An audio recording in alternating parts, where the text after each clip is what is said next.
Welcome to the Royal Insights channel. I am your host, Ken. Don't forget to hit that subscribe button and show some love to the royal family. Today, we're diving into the world of the royals, the Sussexes, and the recent Olympics. The British tabloids are brimming with speculations, rumors, and a fair share of shady articles and columns. And yes, I've been going through them so you don't have to. This time, the focus is on King Charles, Prince William, and of course, the Sussexes, Prince Harry and Meghan. The Mail's Ephraim Hardcastle column, penned by the Mail editors, recently stirred the pot with a piece on the Sussexes and the Windsors. The speculation? King Charles and Prince William breathed a sigh of relief when Harry and Meghan didn't show up at the Olympics. Now, isn't that a royal twist? But let's consider this. Harry rarely ventures to Paris. He seems to have his reasons to avoid it.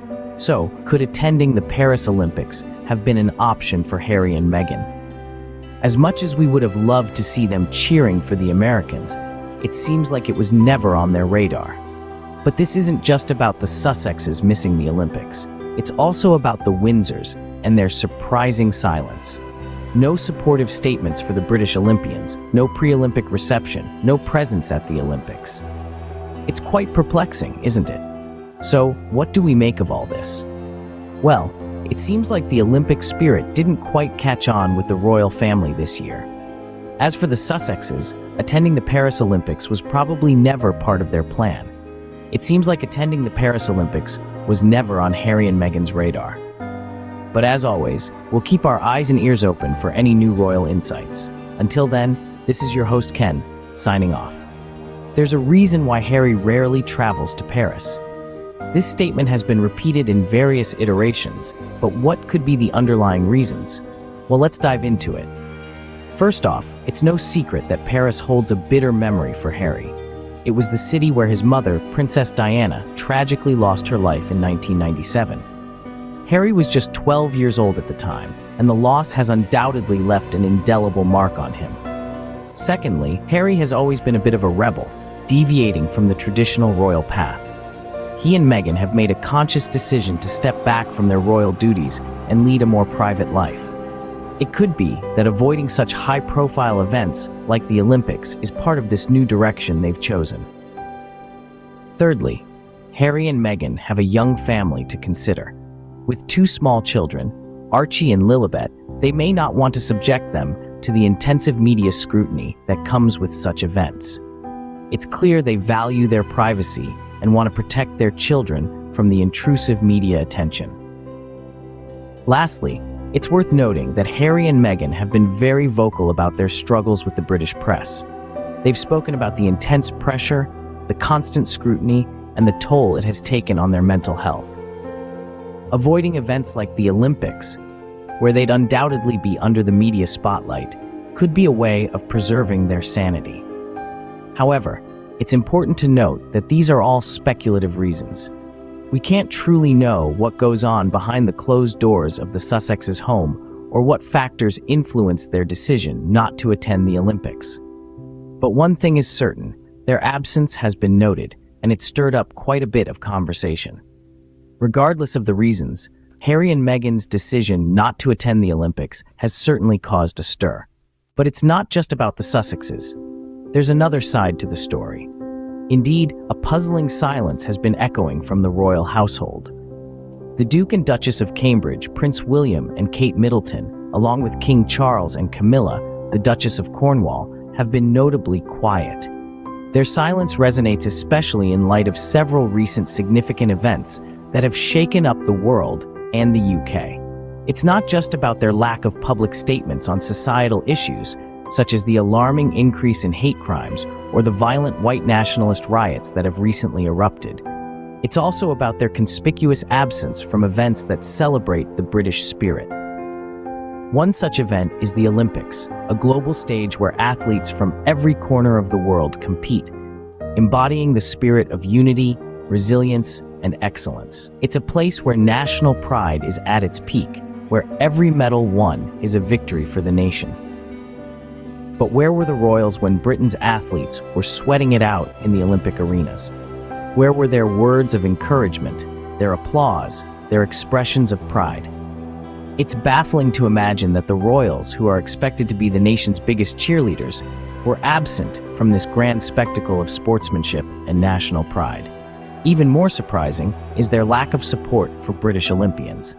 No supportive statements were issued to cheer on Team GB. No congratulatory messages were sent out to the medal winners. What's more, Charles and Camilla didn't even host a pre-Olympic reception in London for Team GB, a tradition that has long been upheld by the royal family. The Olympics isn't just a sporting event, it's a celebration of unity, of overcoming odds, of striving for excellence. The absence of the royals from this celebration sends out a strong message. It's as if they are turning a blind eye to the victories and struggles of their own country's athletes, choosing to stay ensconced in their royal bubble instead of standing with their people in their moments of triumph and defeat.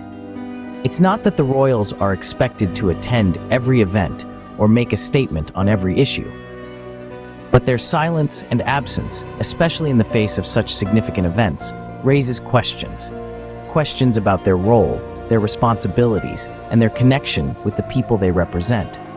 The royals have always been seen as figures of unity, symbols of national pride. But this recent silence, this absence, seems to be creating a chasm between the royal family and the people, between tradition and change, between the past and the future. It seems the royal family, too, has been conspicuously absent from the Olympics. And this absence, this silence, isn't just noticeable, it's deafening. The royal family's silence raises questions about their responsibilities.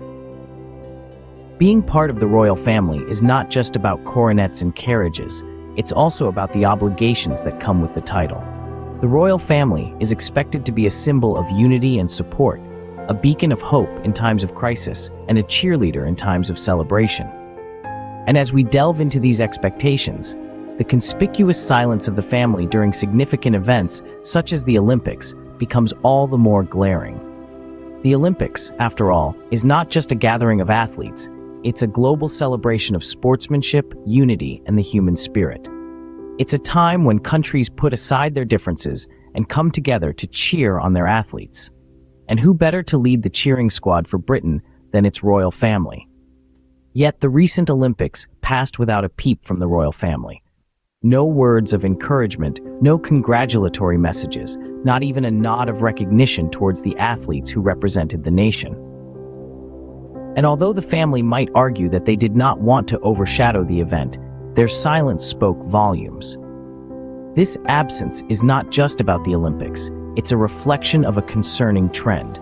The lack of public support during significant events, the absence of statements during times of crisis, and the disregard for their responsibilities as public figures all point to a worrying disconnect between the royal family and the people they represent.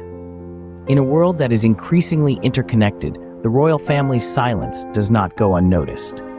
It's a missed opportunity to show solidarity, to inspire the nation, and to foster a sense of community. It's a failure to fulfill the responsibilities that come with their privileged position. We can only hope that the royal family takes note of this and steps up to the plate. Because, at the end of the day, being royal is not just about the crown, it's about the duty that comes with it. Their absence from the Olympics and lack of public support has not gone unnoticed. So, what does all this mean for the royal family and the Sussexes? Let's recap. The Sussexes' decision to travel to Colombia over attending the Paris Olympics might have raised eyebrows, but it seems King Charles and Prince William are relieved. But why? Could it be because they prefer to keep the focus on British Olympians rather than a potential royal spectacle? Harry's reluctance to travel to Paris adds another layer to the story. What's clear is that the Sussexes make choices that best suit their interests, separate from the royal family. Meanwhile, the royal family's silence on pressing societal issues and lack of support for British Olympians is concerning. It begs the question, are they shirking their responsibilities or simply choosing their battles wisely? These implications could shape the future trajectory of the royal family and their relationship with the Sussexes. Thank you everyone for watching the video. Show your support by subscribing and sharing the video. Don't forget to leave a comment with your thoughts. I am your loyal host Ken, signing off.